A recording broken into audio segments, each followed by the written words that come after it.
doesn't happen naturally is because there's an ascending flow of information. So actually, without the flow of information, there's no flow of product descending. So that's the reason why you could say at the root cause of the descending flow of products from central to peripheral, you have an ascending flow, often an ascending flow. And that's the reason why data is very, very important, number one. Number two, without data today, you cannot make a decision because people will challenge you, and especially true in healthcare, and say, what is your evidence?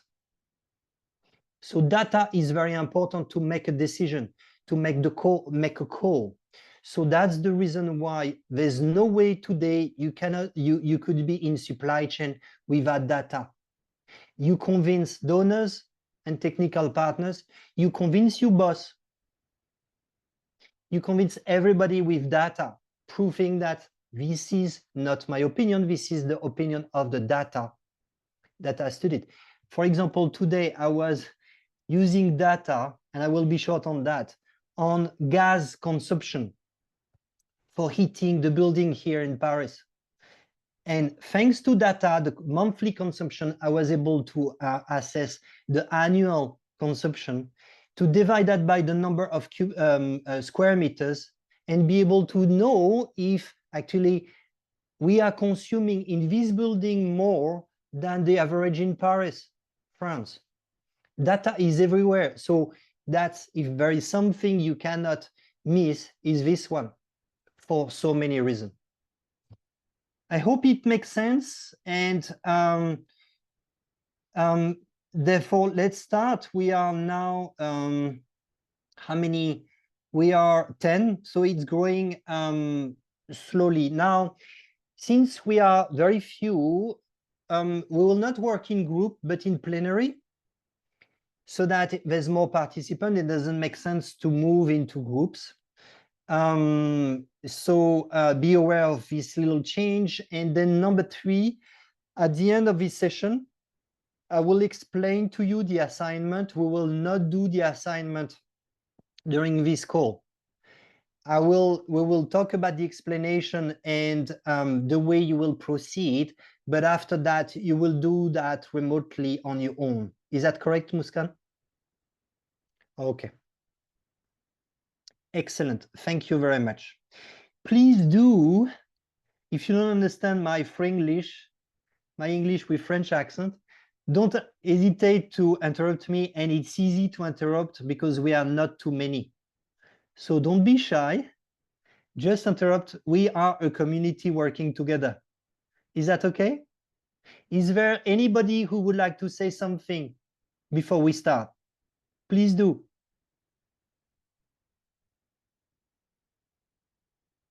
Is there anybody online? Come on. Yeah, we are live. For sure. Okay, okay, excellent. Thank you, Dr. Samuel. Thank you. So data management in supply chain is going to be the topic of this course, and we'll be discussing this assignment as well. So you know the process. I move quickly because if you want to raise your hand or if you want to ask a question, please do interrupt. I'm talking a lot, that's my role, but I would like to hear from you as well. It's a way to share. All of you are from Nigeria, so whatever you share will be discussed and thought through by your colleagues. So that's a way to share. And we know that in every state, because I believe there are states in Nigeria, things could be different. So it's a good way to compare and contrast. And by doing that, we just learn, everybody learn a little more. Okay. So why we talking about data? And I explain a word which is visibility. Our field now has accepted that we could talk about information, we could talk about data, but data is not the end, is the mean. And that mean goes to the end of having a visibility on things, on flow of product, on consumption of electricity, like I told you, for this building this morning, a visibility of the state of supply chain. So often we talked about data and visibility, or visibility of other data. And actually, visibility over data is the definition of ELMIS. You all know what is the meaning of electronic logistic and management information system. That gives you the visibility, and the visibility. So understand my intellectual and thought process. Data, visibility of over data will give you the mean to make a decision. Data has only one mean, is to make decision, informed decision. I've seen and met people talking about, oh, this great ELMIS in the other side of Africa, Zambia, sorry, it was Mozambique. We developed this ELMIS, open LMIS, that was so great. And I say, is there any team of people analyzing data? No. So actually the data, nice IT structure, lots of money involved, but actually the output to support data decision making was not there. And so I was very disappointed and said, but so what do you do with the data? You watch them and then what else? The purpose of data is to have visibility, and the purpose of visibility is to make decision. Never forget that. This is the common sense that we often forget in this field. So we will discuss the importance of collecting data in supply chain and how decisions are dependent on the right data and therefore the right visibility. We will discuss some data that we need to collect and some decisions that could be made using the data we are made available.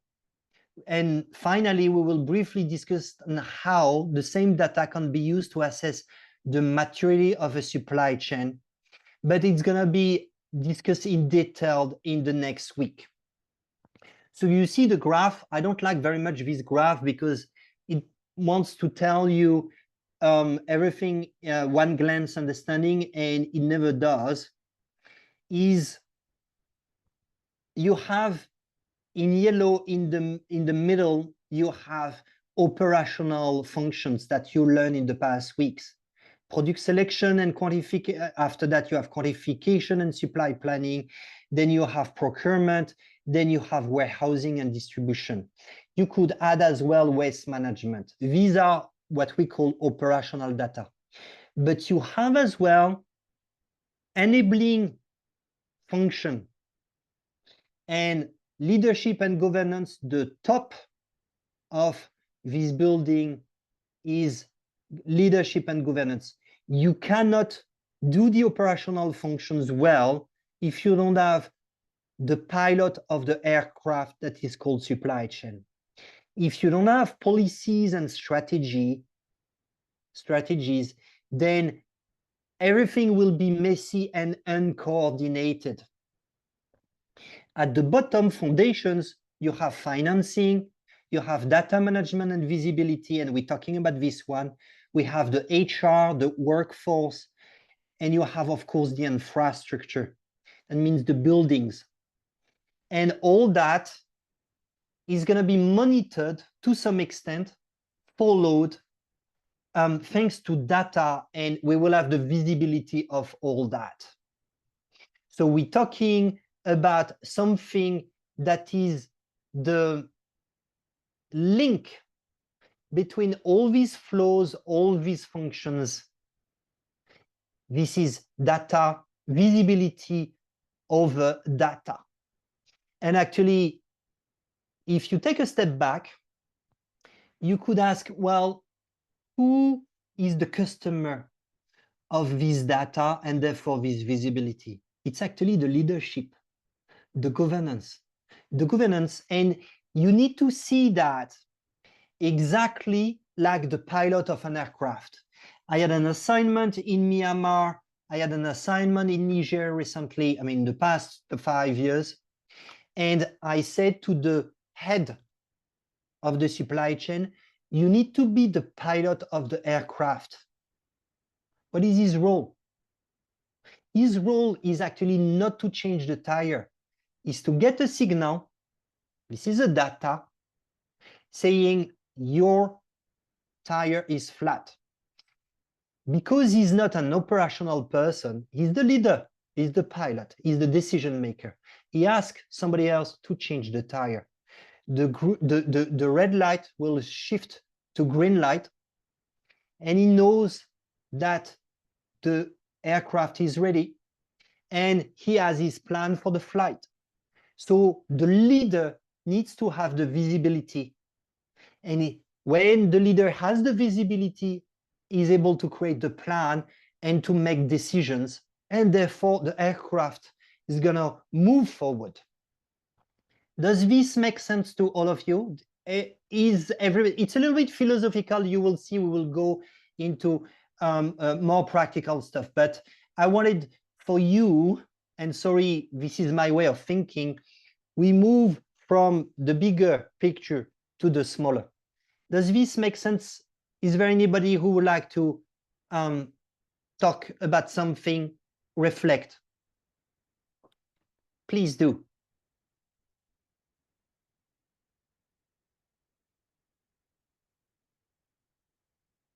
Anybody? Come on. Nobody?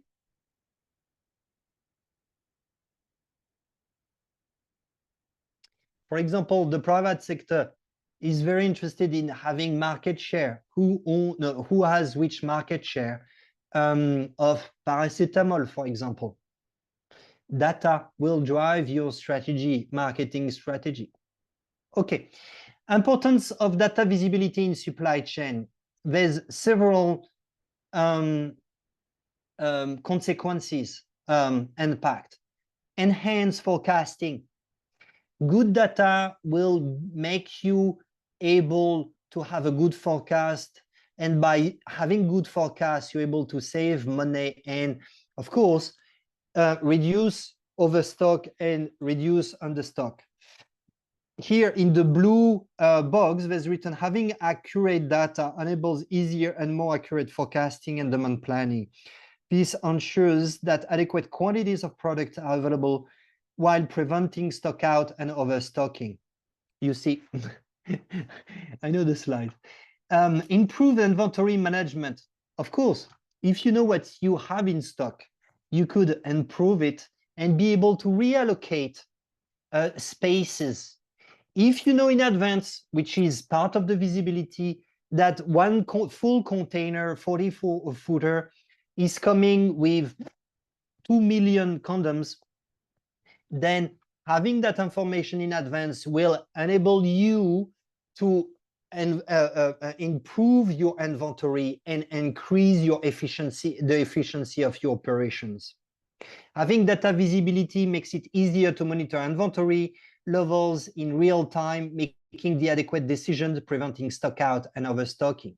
Now, the idea that I brought to you, the example, is that you will have, not only you could manage better the stock, but you could manage better the operations. If you know that these 2 million condoms are coming next Tuesday, then you're able to say, okay, I need 2 millions. This is 20 pallets, and therefore I need 20 space of pallets in my central warehouse. That means that I have 18, I need to free 2. And because of the data, I know that within 3 days, I will not clear these 2. So I need to reallocate these 2 to make sure that I have the space to accommodate. Not only that, but you will be able to say, okay, I need to have 2 forklift drivers to offload 20 pallets in 2 hours. So I will hire these people, or I need to make sure that they are available. If they are not, then the truck will be stuck. Visibility is key so that actually you move to the next box. Better decision making. Again, very easy to understand. Stakeholders can make informed decision based on accurate and updated data. This helps improve supply chain performance, reduce cost, and improve patient outcomes. Basically, USAID now, which is the main donor on ELMIS, so therefore visibility of the data, has clearly said nothing could be done without visibility, and therefore we would like to promote it. And then we will pay for these softwares. Softwares at the central level for the central procuring and warehousing agency in the central warehouses. This is called Warehouse Management Information System. And intermediary level for the warehouse. And I think you have state warehouse in Nigeria. So when it's still large, you need a warehouse information management system. Now, when we go into lower intermediary level and peripheral level for the health centers, you don't need a software that is as robust. And this is where it's called ELMIS, logistic, because it's only store the request, the stock replenishment request. It only compute what should be the request for every month. It only requests the current stock. So it's kind of simplistic. It doesn't have a module for accounting, finance module, and this kind of stuff. So that's the difference between a warehouse information management system and an ELMIS. And then, of course, it is possible to improve regulatory compliance. Tracking products become easier. Compliance with regulatory requirements, such as safety and quality standards, gets more efficient, preventing counterfeiting, diversion, and other forms of illicit trade. For example, when there's a recall, which is something that has happened often, if you don't have data, if you don't have visibility of the data, where do you want to know? How do you want to know where the stock are across the country, across Nigeria? This is very difficult.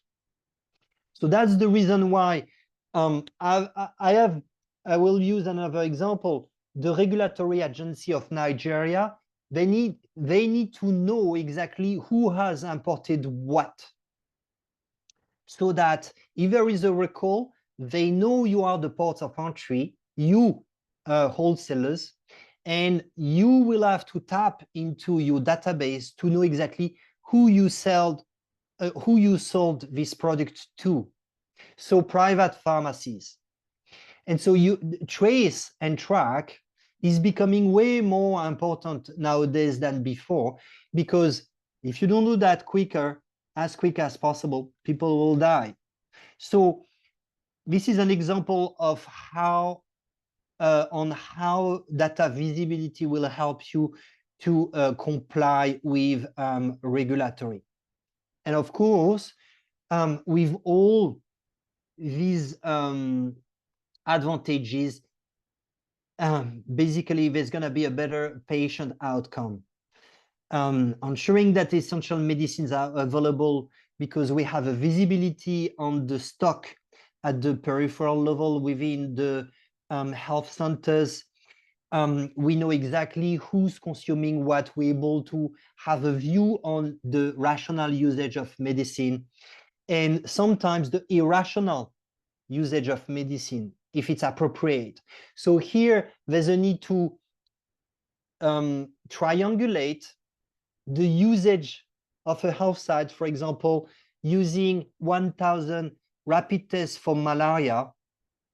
If we know that 100% are attached with a diagnostic of malaria, then we should have 1,000 treatment against malaria. If it goes to 50, then there's a problem. So here we match two databases, the one of ELMIS, a supply chain one, and we match with the health data. And that's something very powerful. The bottom line is the visibility over rational usage of medicines. Again, please interrupt me. So much to be said on that. Any questions so far?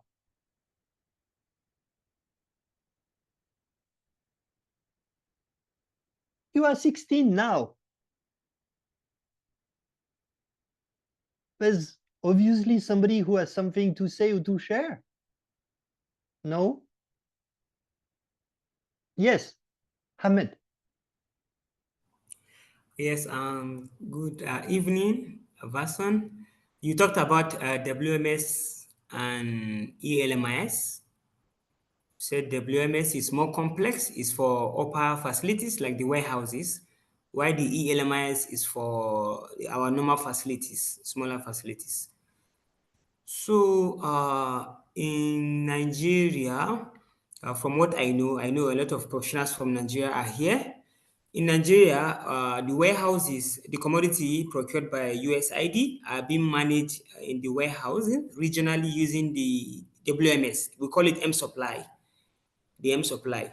At facility level, we use the NHLMIS. It is called the Navision. But this Navision is mostly for reporting and for resupply. By monthly, you upload your reports and you've been supplied by monthly. So the Navision, the software we use, if I'm wrong, please, colleague from Nigeria can correct me. The software we use at facility level, the Navision only helps in resupply. Is for reporting, basically. So it doesn't give visibility. So, but for some facility that are robust, maybe facilities for organizations or private sector, since they have more human capacity and they have the structure, they usually get their own software that they use, like the MSF use their own ERP, other organization. But public health facility in Nigeria doesn't have a software for visibility. We only use the NHLMIS and it's only used for reporting, not for inventory management. So I don't know if you can recommend for us, can the software used for WMS come down to facility level? Let's say the M supply we use at warehousing, can it come down to facility? Can we use it in our facility so that we can recommend to the government so that the software we use, M supply for the warehouse at regional level, we can also use it to the facility level. Then, okay. In addition, we also use our NHLMIs as well. I don't know if you get my question, or someone can easily add from Nigeria. Thank you. Yes. So it's a very good question and very complex.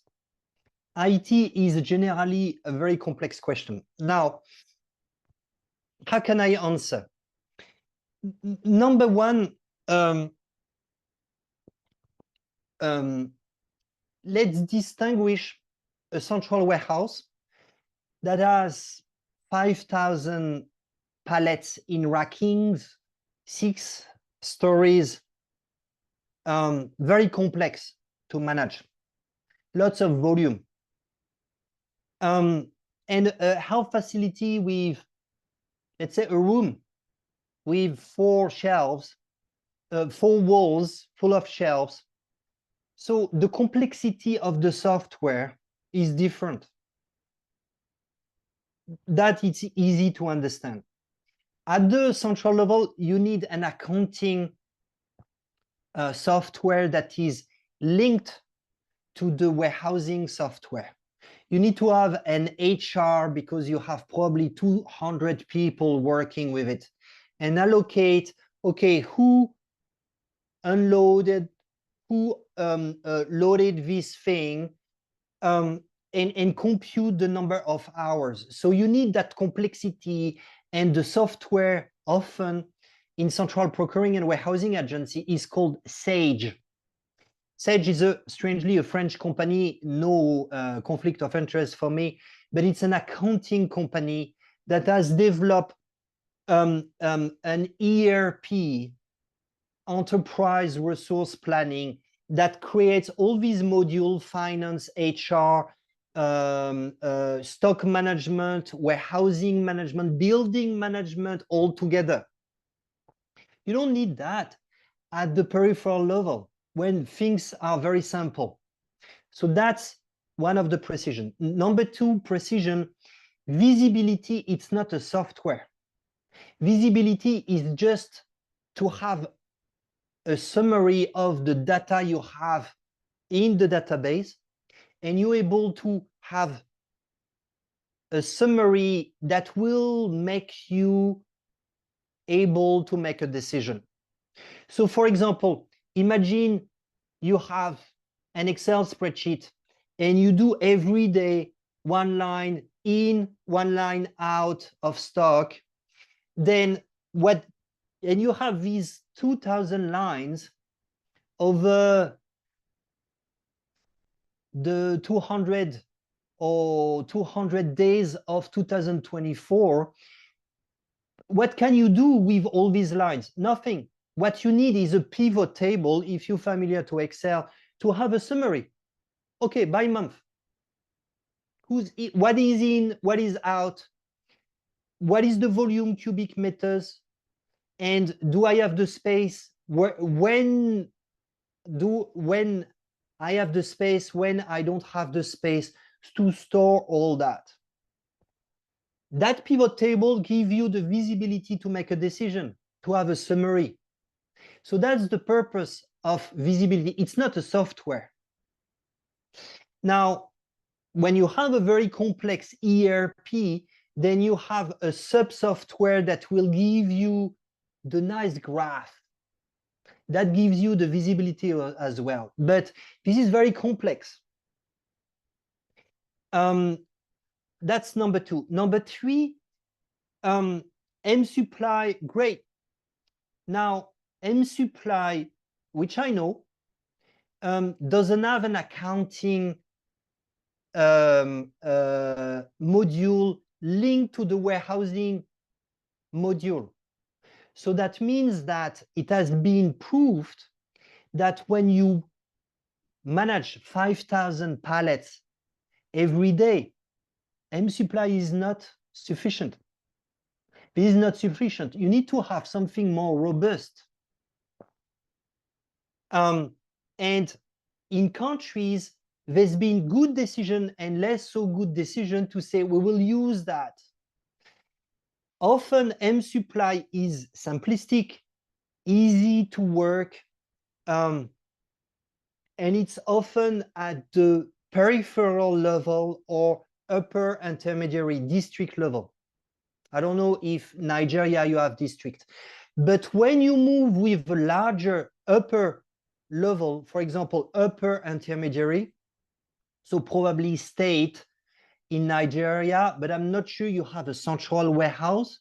So bring that into a context where there's a central warehouse, for example, Benin or Côte d'Ivoire, then you need to have something very robust. And this is where there's a distinction between two softwares, something that is a little bit more simple because it doesn't have the accounting, the HR, the activity-based costing module, and all this kind of stuff. And you have something that is just to reorder, to receive, approve, and to have your current stock. And it has been generally agreed that this is the software. Now, in Nigeria, number 4 or 5, there's a legacy and things have been implemented.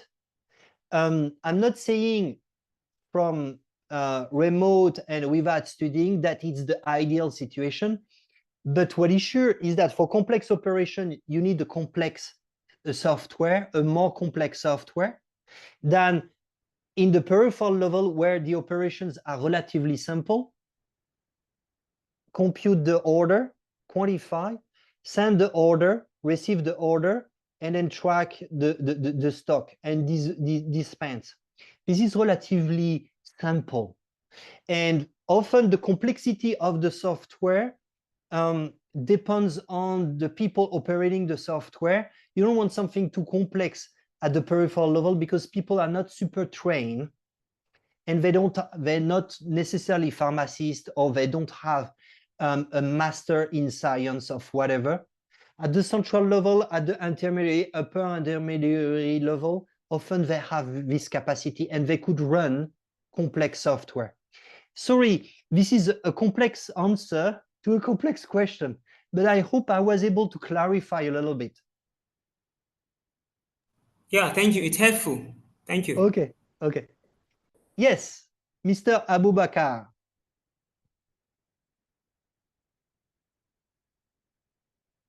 Please speak. Okay, can you hear me? Very well. Well, I'm just trying to add up on what you said. The M supply is just used at an arc. So here we are talking about like warehouse management system, right? There is HR module. I saw some safety data, all this. But what the system was looking at end-to-end visibility at the national level. So what is happening now? Even the NSCMP has project that is trying to match the NHLMIS and the current end supply so that there is going to be, in that case, the focus is the inventory data, what goes in and what goes out at the facility level to track the consumption of those public health commodities. Okay. And right now, what is happening in ahead. Nigeria, there's already project on ground that is trying to match the that you were asking. Okay, thank you for your intervention. And basically, the ELMIS should, for example, for all the stock replenishment requests, should go to the warehouse management information system as the request. So there's an exchange of data. I want my request, stock replenishment request as 10 lines. This is going to be the 10 products, and this is going to be the quantity. And this goes into the warehouse management information system, and that's going to be picked. So you need to have a module in the warehouse management information system that will enable the picker to have the list in front of them, and then they will go to each location in the warehouse and pick 10 of these, 10 of boxes or cartons of paracetamol, and then put that into the loading dock. So you see, the complexity is completely different, but they should talk to each other ideally. And often this is not well understood by the countries, depending on the levels. And then one M supplies is using for warehouse management. So warehouse, remember the definition of a warehouse is bigger than a storeroom. A storeroom is smaller, you have a small quantity. And you don't need something complex. And so, and sometimes because it has been used at the peripheral level, M supply, I think that was in Nepal, it was used at the peripheral level, but they had no warehouse information management system at the central level, and they started to use it, which is not adequate, and they ran into so much trouble that at some stage they say, but what is our problem? The problem is you're not using the adequate software. So anyway, here we're talking about warehouse, and everything that I've just talked, you will see how it applies here. Inventory data in the warehouse, inventory data, transportation data, equipment data. So my mouse is frozen. Financial data, workforce data, quality control data, safety data, all these modules should exist in the warehouse management information system.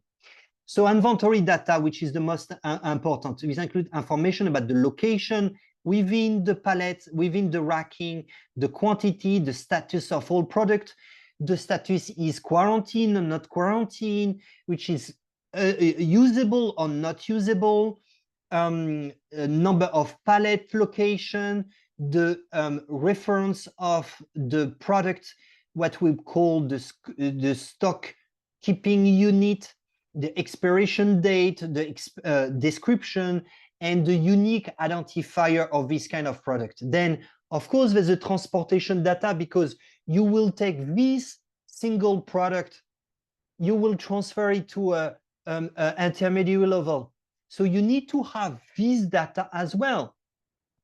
Then if you need to have forklifts, then you need to know which forklifts has been used by which HR to transport, to offload from the truck and to put in which racking.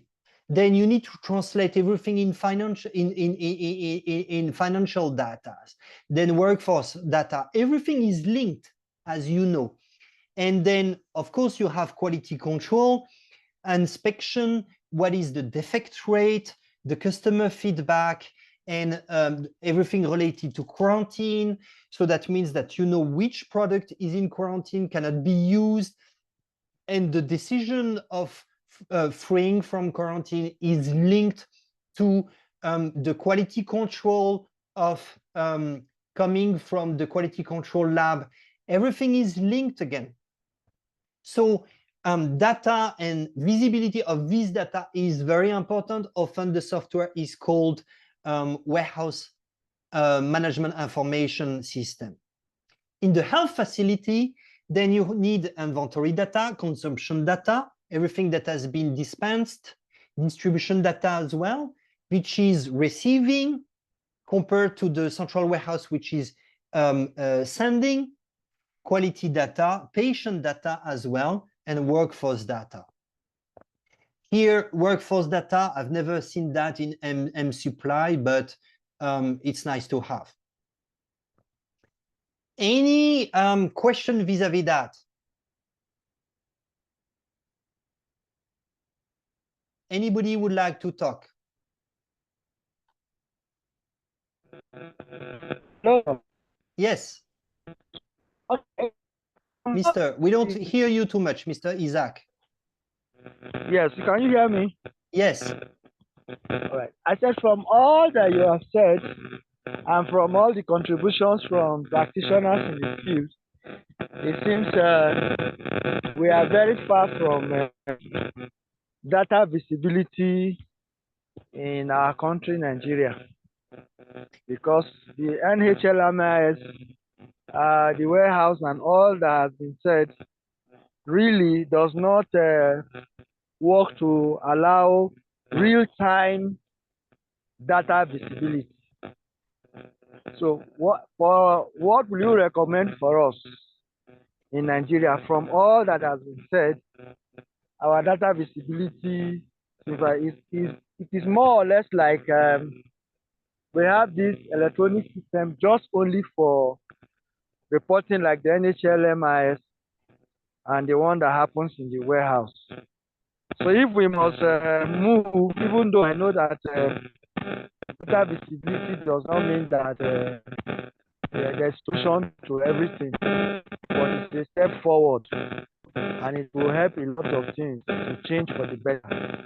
So what is your advice for us in Nigeria, from where we are and to where we are? Yeah. So Mr. Isaac, it's a very good question. And the way I will answer that depends on my own experience. Number one, I know that each state, or maybe Nigeria, the country itself, has a strategic plan of the country's supply chain. Number one step is to recognize, do we have data good enough today? And can we use them for visibility and making decisions? That's the first question. We need first to recognize the need of data collection and data usage for decision making. I've been in countries, but that was 10 or 15 years ago, where there was no culture of reporting on a monthly basis. People would not understand what is the purpose of that. If Nigeria and most of the health centers most of the intermediary levels, they understand that there's a need for quality reporting on a monthly basis, then it's a kind of recognition. Number two is to recognize we don't want a software for HIV program financed by PEPFAR. We don't want to have another software for vaccine financed by UNICEF. That has a different name and different functions. We don't want to have UNFPA that will provide us with channel number two, which is a software. We don't want to have the disintegration. We would like integration. That's the number two process. Then when there's this recognition, then there's the recognition. So what is the step? The step is to understand what is the need. So HIV program, TB program, malaria program, neglected tropical disease vaccine, family planning and maternal health, all these programs should come together and say, okay, let's have a common software. Then after that, there's plenty of softwares on the market. We're talking about ELMIS here. And then to recognize which ones have been piloted, mSupply has been piloted in Nigeria. Why do you want to reinvent the wheel? You said, is the experience good enough? If yes, then let's ask all the health sites of Nigeria to use mSupply. Now, I don't know what is upper level at the intermediate level of peripheral, the health centers, but imagine, I don't know if you have districts, but if you have districts, but maybe the districts could use mSupply as well and say, these guys will use mSupply software, full stop. No discussion for any kind of products, whatever the health program, whatever, that is not for you to say otherwise. Then that means that there's a scale up, there's lots of training, there's a hotline, there's a strengthening of this implementation. And because I've been working bottom up, then upper intermediary where, according to my knowledge, there's states, central warehouse, let's say state warehouse, then here you need a different software, more robust, as I said. Then here, you could have different softwares in different states, warehouse management information software, or you could have the same. Then you should have political will, you should have leadership and advocacy to say, let's not have 20 softwares, different softwares, because they will not communicate to each other. Why not having one kind of software? Or maybe two, so that it's simplified, it's standardized, and then it's going to be easier to deal with. And then at the central level, if there is central level, again, I'm not sure because I've never worked in Nigeria, then here you need a very robust software. And then by doing that, you create integration, you create standardization, you create best practices. Of course, it's done incrementally. One state will do all the urban sites. Then after that, which is 80% of the sites, no, probably 20% of the site, according to Pareto, then you move to the rural sites. And then there's a plan of implementation. It might take 2 or 3 years for Nigeria. But what is sure is that you should not accept that there's different softwares according to different states and according to different health programs. This is a killer. because you end up with different databases you cannot merge. And your visibility is crippled. So that's a little bit the story. And for me, I've been helping lots of countries to develop their strategic plan of the country's supply chain. This is a strategic decision to say we would like to have uniformized, standardized, integrated ELMIS. We would like to have the same for warehouse information system so that they will be able to communicate to each other. And Nigeria is such a big country. Why do you want to have M-Supply?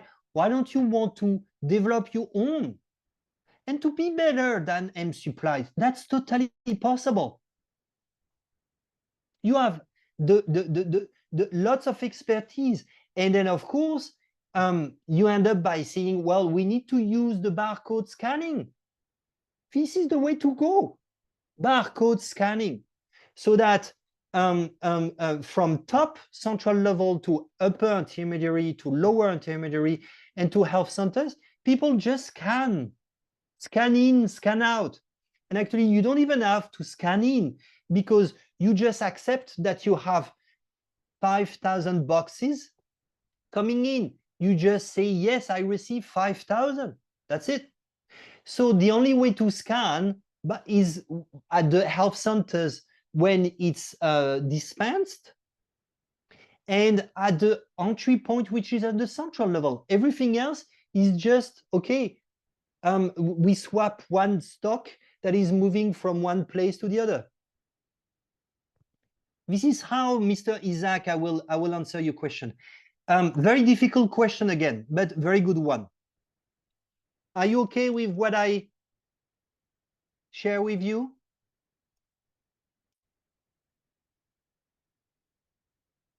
Dr. Samuel. That's okay, sir. That's okay. That's okay. At least, okay. So help us to move forward. I appreciate. Thank you.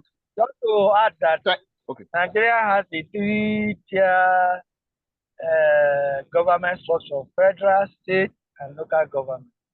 So if there are a conception of what to do, all these tiers of governance will be considered sharing. But just like you said, we need something that will move from the federal, state, and local government to ensure data visibility across all the tiers and real time. But that has a lot of work to be done over time, as well as you have said, the political will of government, and then for everybody to come on the same table and agree. It's a major challenge, but maybe someday we'll get there. Thank you very much. I appreciate it. Yes, and be careful because there's lots of software such as DIH2 that are data warehouse software. So that means that you populate in the form once a month and it's reported in the database. This is not an ELMIS. This is just once a month to report. That is not sufficient to create an ELMIS. ELMIS, you should have almost on real time the current stock. So that means that every day or every other day, the staff, the stock keepers should say, I remove these 2 boxes from my stock. And DHIS2 doesn't do that. So be very, very, very careful. Dr. Samuel.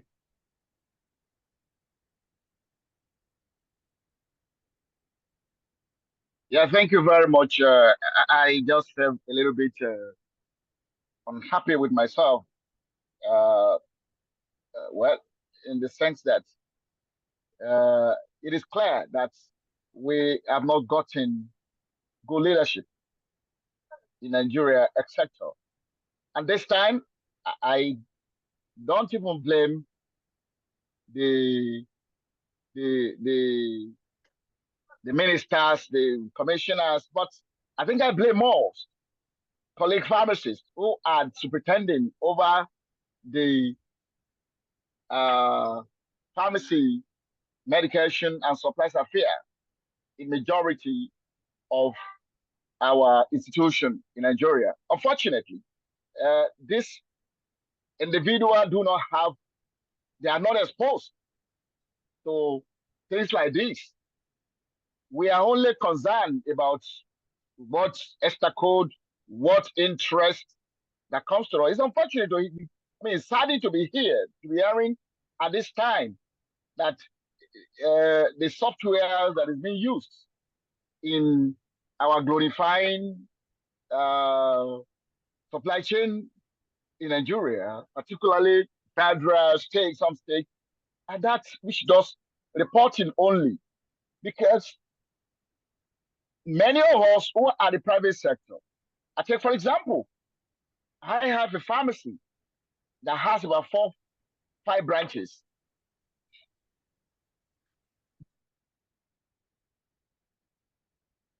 These yeah. 4 branches of my pharmacy, I connect where in the world I can connect with any of these branches of my pharmacy to have what stocks are, what sales.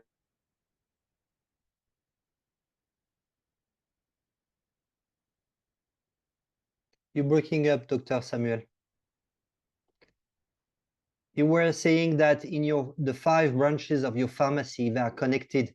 And I imagine that you have visibility on their stock, what they're dispensing. It's easy for your accounting. You have one single database. Back to you. I mean, we cannot hear you, Dr. Samuel. Yeah. A model in the software. We have branches. We have. So Dr. Samuel just lost connection. So I'm sorry, but basically he was confirming that in the private sector, this is very helpful. Nothing new. Private sector is doing it because it's very important to get visibility to make good decision. Sorry, Dr. Samuel. Let's move on. Here we have a short exercise. So I'm reading it, and then please read it with me. We start with the supply chain organization at the bottom, and there's 4 questions, and I would like you to raise your hand and answer one of the questions. There's the supply the questions are in blue. Dr. Samuel? No, he's not there. Yeah, I'm sorry. Yeah, I'm here. We lost you. I'm sorry. I'm sorry. I was thrown out by network. Well, that's still part of Nigerian issue. So it's okay. Well, I think our guys, our colleagues over here, who are participating in all of this, should please not stop here. They should agitate. They should not just stop at this point of this getting certificate.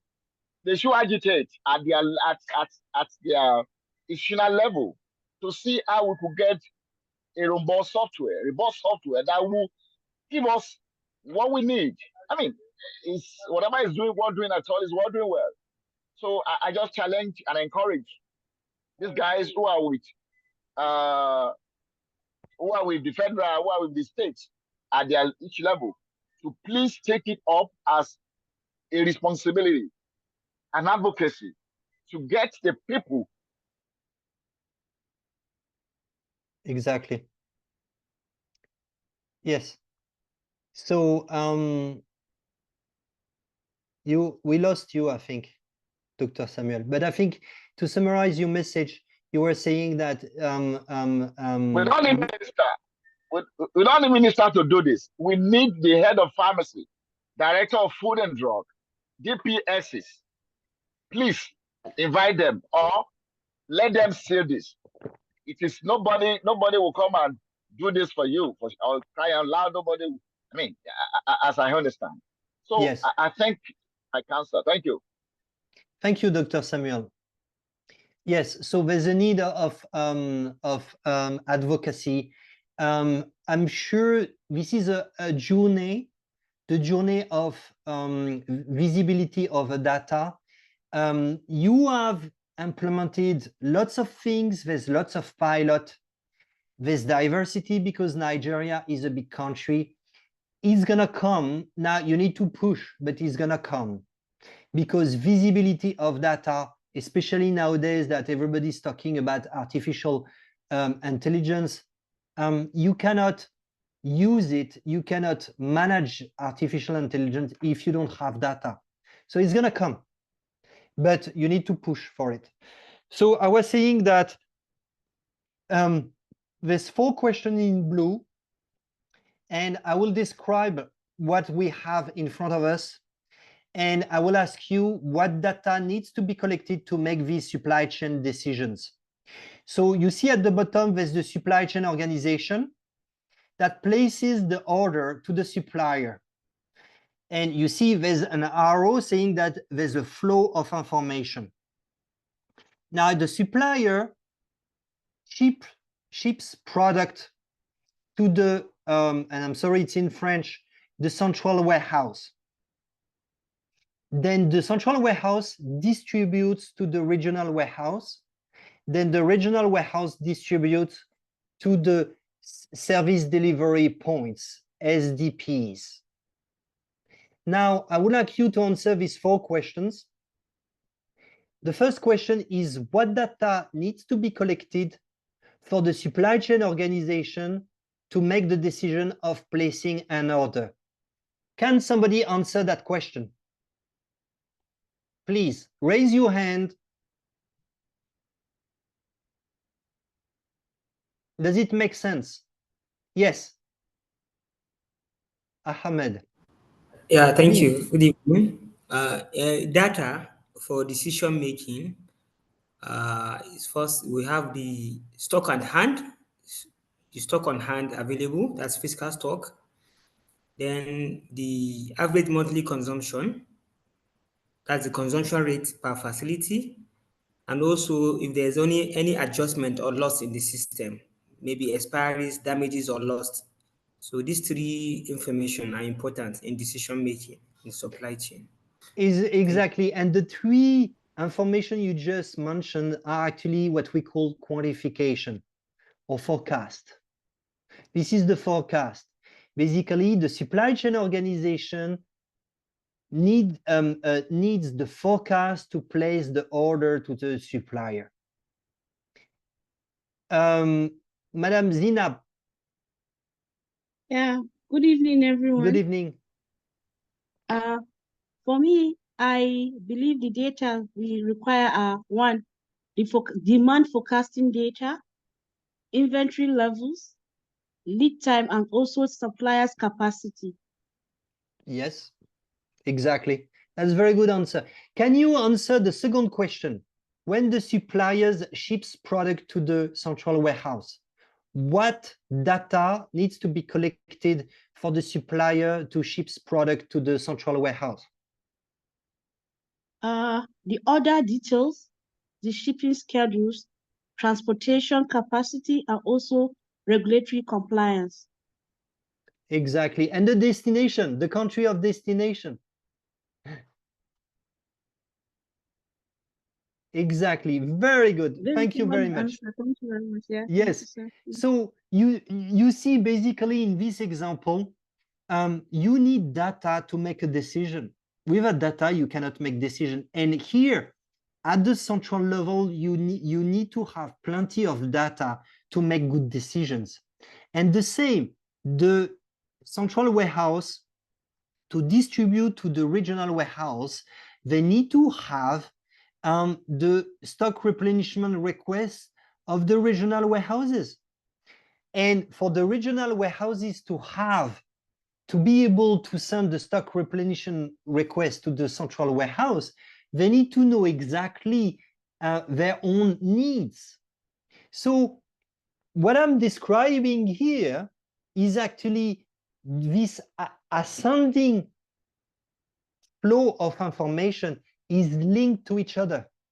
So that means one software at the central level should be connected to the software and supply or whatever at the peripheral level. They should be connected, they should talk to each other, they should exchange data And of course, some data should not be seen by other stakeholders, but it should be seamless and shared so that everybody is able to make the decision they should make at their level.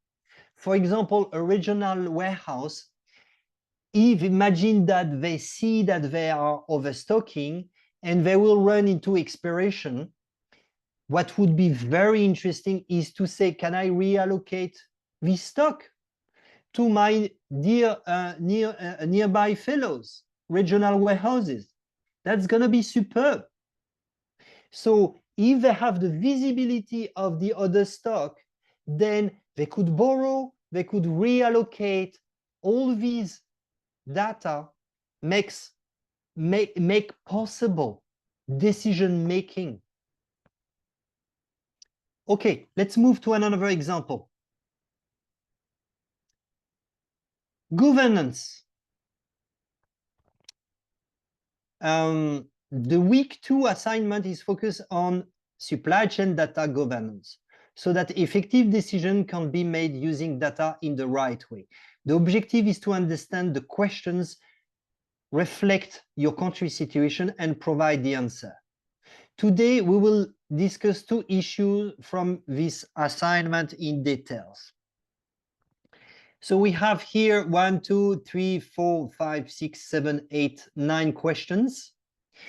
And again, you don't answer this question right now, but you think of them. And you will, Muskan will tell you exactly how you will submit this assignment. But here we are no more at the central level, at the intermediary level, or at the peripheral level. We are at the governance level, so country level, or state level, depending on the situation. First question, what is the purpose of collecting and analyzing data in your country? Number 2, what data is collected and stored by the by the Logistic Management Information System, or the ELMIS? What decision can be made using this data? What are the level of data? At what level data is collected in your country? And what are the sources? Who collects supply chain data today? Where is all the supply chain data stored? So here we're talking about the cloud, or a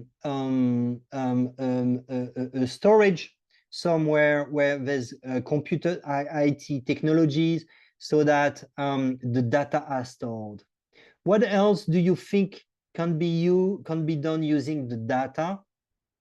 Who do you check data quality with? How do you check data quality? How does supply chain data affect your job? How do you think it can be made better? So these are the reflections. We're trying to push you to take what has been said in the course and reflect on your own experience. Any question on this assignment?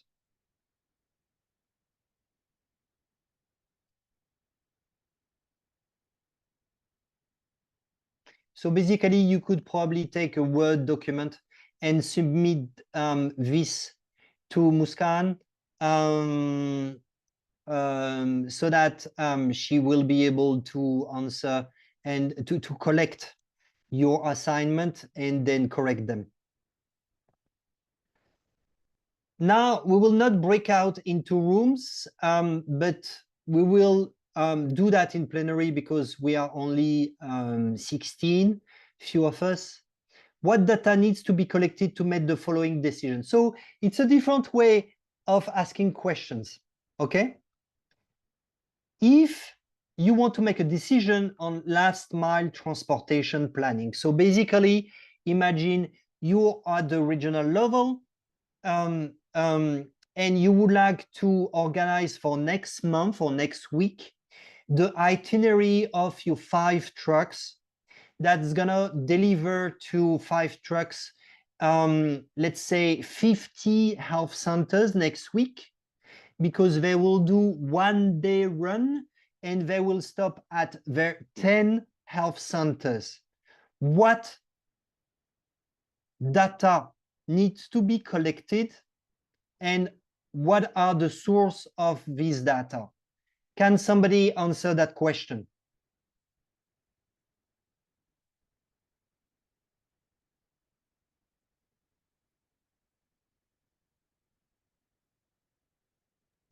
Please, can you come again? Yes. Sorry. So the question is, what data needs to be collected for the following decision? You need to make the following decision: the planning of the transportation to the health centers, to 50 health centers next week.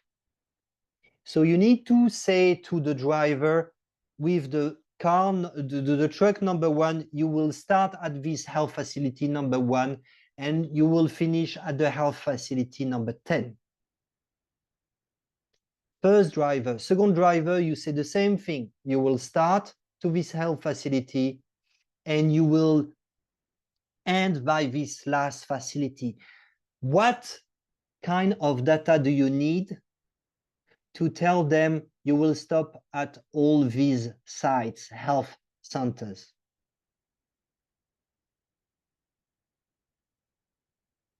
Does it make sense? Yes, it makes sense. Okay. Sir, If I hear you, you start. you need can I go ahead? Yes. You need to know their stock at hand, and just like Zainab has said, their warehouse space, that's their capacity, their storage capacity, stock at hand, storage capacity, and technical expertise. I don't know. Why technical expertise? Yeah, because there are commodities that need maybe special storage. So people that need to store those commodities need to be trained on how to store them so that they will not lose their efficacy. Okay, so it's a good answer, but it's the wrong answer for this question. I explain myself. Here, we're trying to plan the transportation, the itinerary of the 5 trucks. So why do you need to have the stock of these 50 health centers to plan the itinerary of these 5 trucks?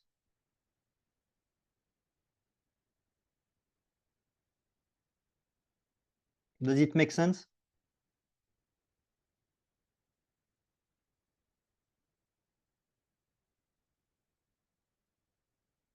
Mr. Ahmed?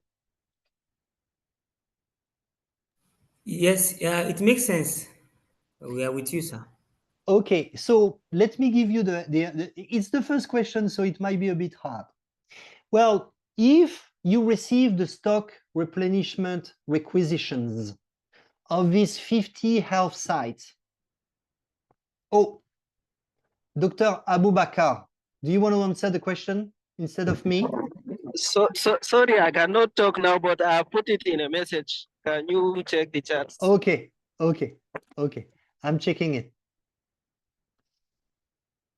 So if you want to organize the planning of the itinerary, you need to know which health centers out of these 50 health centers have ordered. If they don't have ordered from you, then you don't have to stop. If you don't have to stop, then the itinerary will change. So the answer to this question is you need to collect the stock replenishment requisitions of these 50 health sites. And when you know that, you know which one will order and which one will not order. and you will stop the truck, and the planning of the itinerary should be organized according to the which one you stop to. Does this make sense? Item to be moved, yes, but I think the planning is more about facility coordinate. Yes, that's more the facility coordinate. And often you could use now softwares that will, Google Map is one of them, not very sophisticated, where you plug, I would like to go to stop here, here, here, here. What is the best route? And Google Map will tell you this is the itinerary, and you say, well, it's not optimal. If I put the number 2 before the number 5 before the number 2, then it's gonna be shorter. That's what is needed. Indeed, transportation mode. Often we know the transportation, but indeed we could claim that in an itinerary and planning the transportation, we need to know if it's a big truck or a small truck and the capacity of the fleet. So yes, that's a very good point. If you need to know as well the cubic meters. So for example, health facility number 1, they will order, let's say 1 cubic meter. The number 2 will order 10 cubic meters.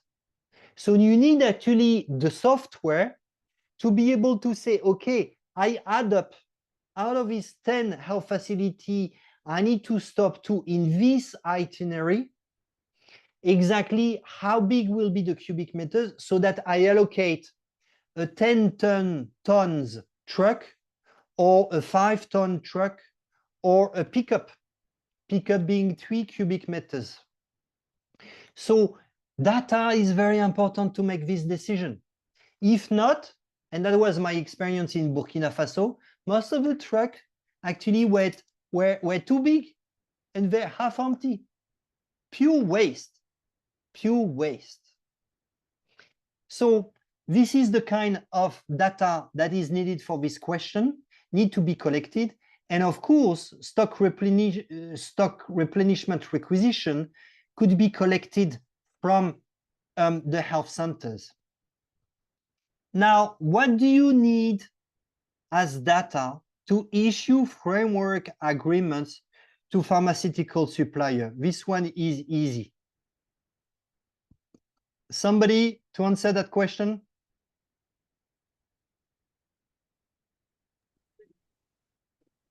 Yes. Can I talk? Yes, please do. Okay. So you have to look at the item category based on your classification of the whether the value of the item, your category of the spend, and so you look at the volume. Now you have to look at also your relationship with the supplier. Has it been your supplier, the record of the supplier, maybe his credit ratings and all those stuff, the capacity of that supplier to deliver, and the nature of the deal, your supply planning, all those stuff. Yeah. The more important here is we need the annual quantification. If you have the annual quantification and you know which kind of product you need and the specifications of the product, then you could issue framework agreement to pharmaceutical supplier. Very good answer. Thank you, sir. Last question, purchasing trucks and vans for transportation. I think we could answer quickly this question because we're short of time. Because what you need is on a monthly basis, the volume in cubic meters that is needed to be transported to the health facility. If you know the itinerary, you know that's gonna be in this state, 5 trucks that will deliver to 10 each, and there's 50 health centers in this state, then you know exactly what's going to be the itinerary. And if you're able to compute an average, a monthly average over 12 months, then you might be able to have a quantification of your cubic meters per trip, per itinerary. And when you know that, then you know which kind of truck and van do you need. I remember I supported Burkina Faso to develop a last mile distribution, and they didn't compute that. So the truck they were using were actually too big, and they used lots of, it costed a fortune because the trucks were too big.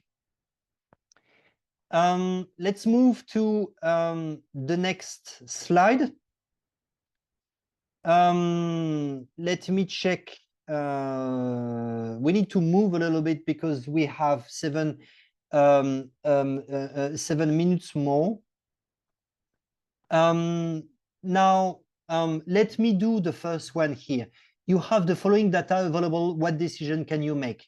You have the net storage space available in all warehouses. What decision can be taken? Then if you know exactly what is the net storage available, then you know how many, what is the volume that could come into your warehouse. This is very important. So that you could say, yes, UNFPA, you could send me 2 containers of 20, of a total of 40 pallets. I have the space to accommodate that because I know it. Thanks to my data, thanks to my warehouse management information system, I know that next week on Tuesday, I will be able to accommodate the volume because I have the net storage space available in the warehouse. That's an example. Let's move to the next slide. You might be able to, when you access these slides, to answer the 2 remaining ones. Okay, common challenges on collecting data in supply chain. Data quality is number 1. Supply chain data can be inaccurate, incomplete, and consistent, which can lead to incorrect decision making. For you to know, the quality of the data is never good enough. Never, never, never. Trust me, never. You never find what you want. You always use the least worst, if you understand my word, data. Now, if you have 80% accuracy, or that's good enough to make a decision. But if it's 80%, then you say, well, there's a margin of error of such and such. So that means the answer is between and between. If you give that to your boss, the guy will be amazing. I have a range, and the truth is always in the range. Data integration, number 2. Data is often siloed across different systems. We talked about it, making it difficult to integrate and analyze. This is the number 1 killer in data collection, in visibility, is you don't have databases, you don't have software that are talking to each other. Data accessibility.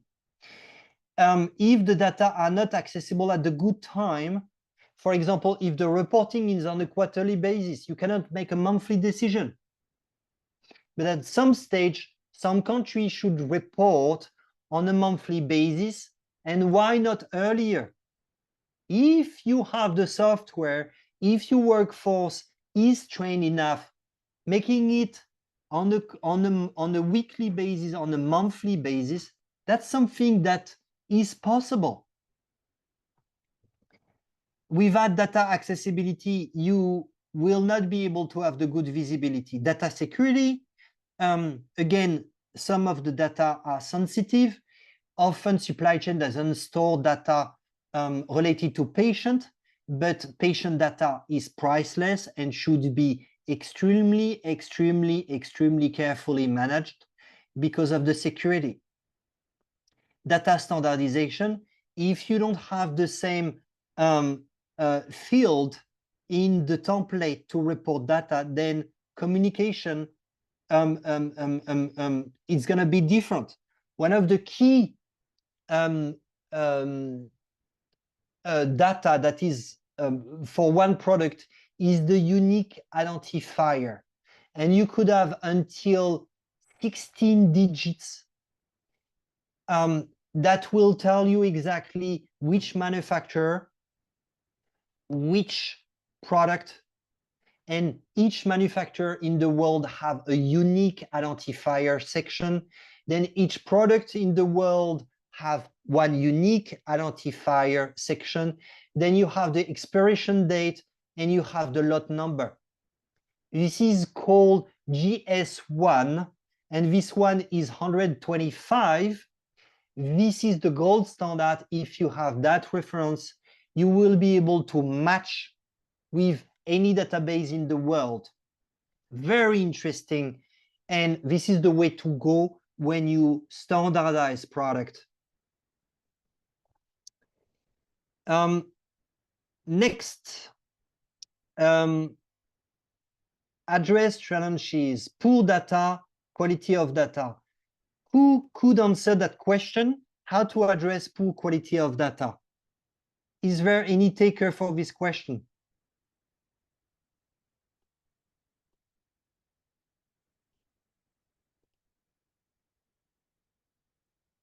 Now, you could answer another question. Data not accessible in a timely manner. Same data is presented in different format. How would you address that? Inability to analyze the data. Somebody would answer that one of these 4 questions? Okay, let me try. Yes. Data quality and timeliness. I can say the use of technology, let's say AI, and maybe barcoding. You don't need to type, you just scan your product directly and it enters the system. So there's no need for doing manual work. Using information technology and artificial intelligence can help us to improve data quality and timeliness. That's all I have to say. Agree. That's a good point. For example, imagine ELMIS that will suggest the ELMIS store the average monthly consumption, that database, and therefore is able to, sorry, I take my word, store the history of consumption, and therefore is able to compute the average monthly consumption, and therefore will say, I compare that with your current stock, if the current stock is accurate, and I suggest a reorder quantity. If it's the case, then an ELMIS that prompt to the stakeholder this kind of information, and the stakeholder just check and say it makes sense. I send the stock replenishment request to the upper level. That will improve the timeliness and the accuracy of the computation. So automatization is one of the answers. The second answer is you need to have people using the software that are trained. If they are not trained, they will do mistakes. There's no escape to that. So training is key. Number 3, if there is no supervision, then people might say, I don't care. I will not report this month or this week. Supervision and training, especially the visit that will say, oh, in the past 10 months, you were never accurate. You were never on time. What's wrong with you? Can I help you to improve that? And then often it helps. I was involved in Canada, in British Columbia. I visited 250 health sites, and to try to understand why they were late, inaccurate at ordering vaccines, the 5 million vaccines a year for British Columbia. And after I visited these sites, people say, well, we understand the business we are in. We understand the ascending flow of information, the descending flow of product. And therefore, I didn't know that I was one in a chain, and my role had an impact somewhere, upstream and downstream. So now we'll be more careful. You need sometimes, you see, sometimes it's actually not rocket science. But if these people are never visited, never trained, never able to express their feeling and what is their struggles in providing good data, timely data, then they will do whatever they feel like doing. This is not how you run supply chain. You need to have more control, more support. So that's few examples on how to address these challenges. And of course, we talked about the idea of having one ELMIS and not 25, to have an ELMIS that is simple for the peripheral level. If it's too complicated, people will say, I don't use them. If you have a software that runs only with Wi-Fi and in the rural area it doesn't work, then people will not use them. So you need to have everything that are conspiring to go from poor quality, untimely reporting to good ones. And it's incremental. You need to have as well governance. If you have good governance that will constantly check who's accurate, who's not accurate, who will analyze that, who's timely, who's not timely, and I will ask the district level or regional level, can you please go see these sites because they're always late. They never populate. They forget about HIV. This kind of stuff. That will come over time.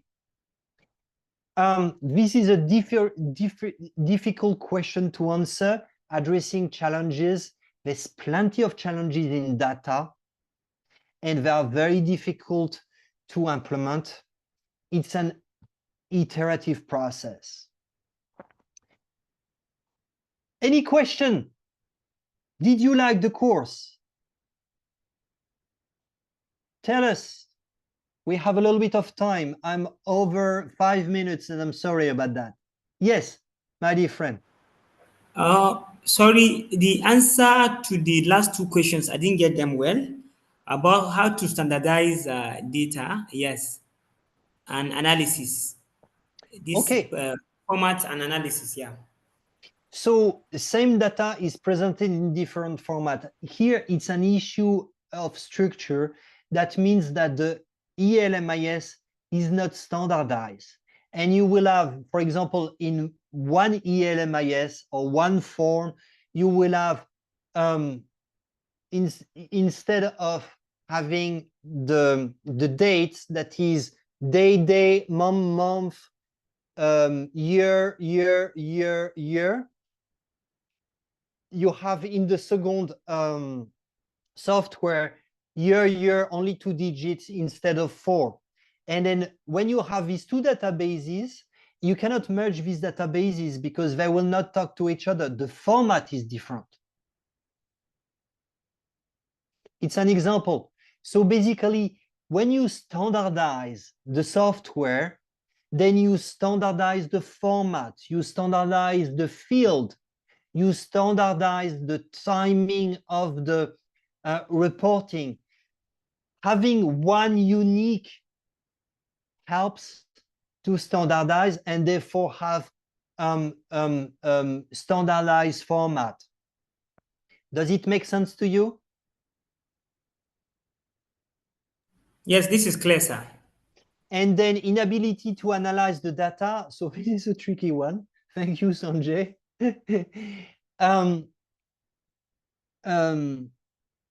How can I answer that? You see, for example, I'm not sure that a storekeeper at the health center is able to analyze the data. For example, using a pivot table to be able to compute the average, the monthly average consumption.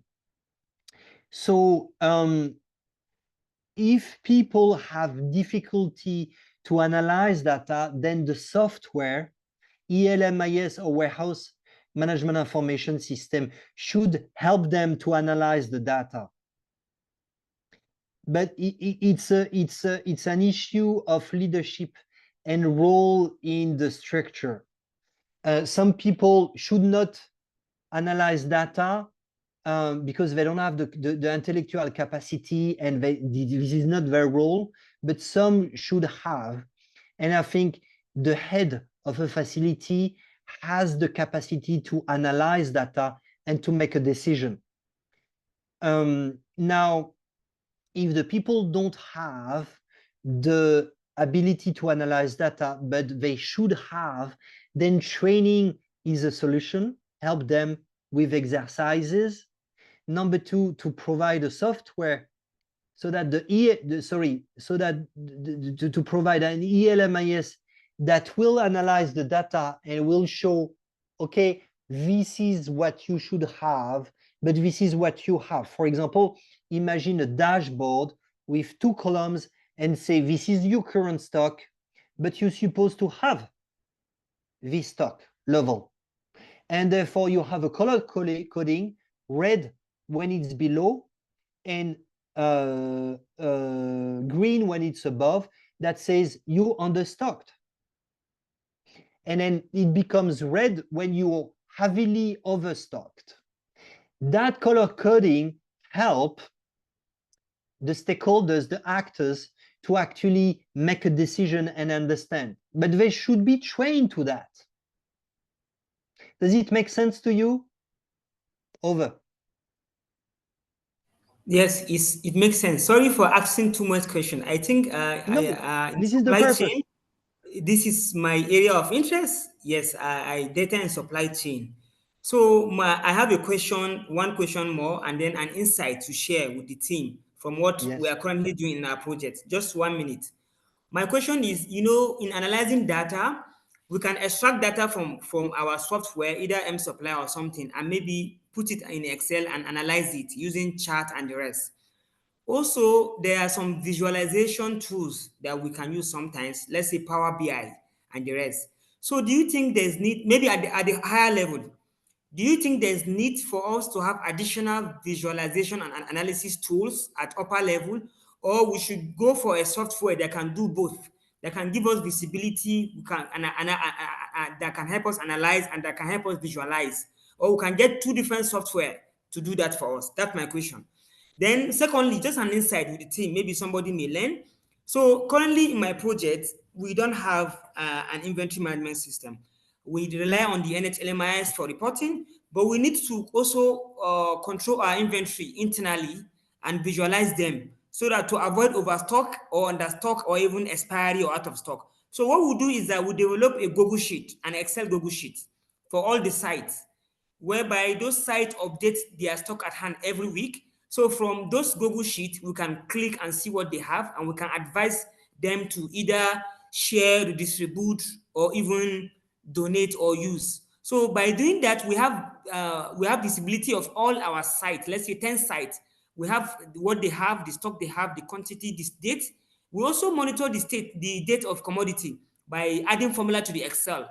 If the date is less than 6 months to expire, it will tell us, it will alert us and show red. Also for the quantity, if the quantity is below certain threshold, below, let's say 2 months of stock, it will show red or yellow or green, depending. So we are compromising using Google Sheets to actually manage our inventory, to ensure visibility, transparency, and also to avoid overstock or expiry.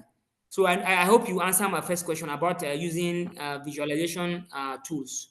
Yes. I think the best is to have the same tool doing everything, because it reduces complexity. So that means when there's a tender for an ELMIS, it should be said very clearly that not only we need the ELMIS, but we need a dashboard. And the country, the stakeholders should agree what should be in the dashboard. And what should be in the dashboard is different at the health facility level, is different at the upper intermediary, the lower intermediary. It depends on the role of the people. But I think it's always important to have some kind of a dashboard. And the more you have the capacity to analyze and to make decisions, the more the dashboard should be comprehensive. Because if you take another software, it brings so much. Actually, a dashboard should be, you press the button, you have the dashboard. It should be super simple. But the issue often is that when you ask the IT people, they will not, they see the complexity according to their point of view, but not the user's point of view. But the user's point of view, if you say data is the mean, the visibility and the decision-making is the end, what I want is actually the dashboard. That's it. Give me that, because that's what I need to make my decision and to visualize, to have the visibility of what's going on. If you don't ask that, you will not get that. That's number one. Number two, you share your experience. Very good. And it's very good. And that's amazing what you did.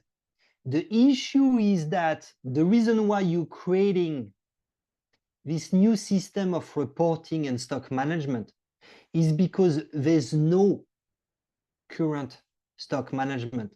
So basically, imagine that your program is asking that. Now, maybe UNFP is asking the same thing.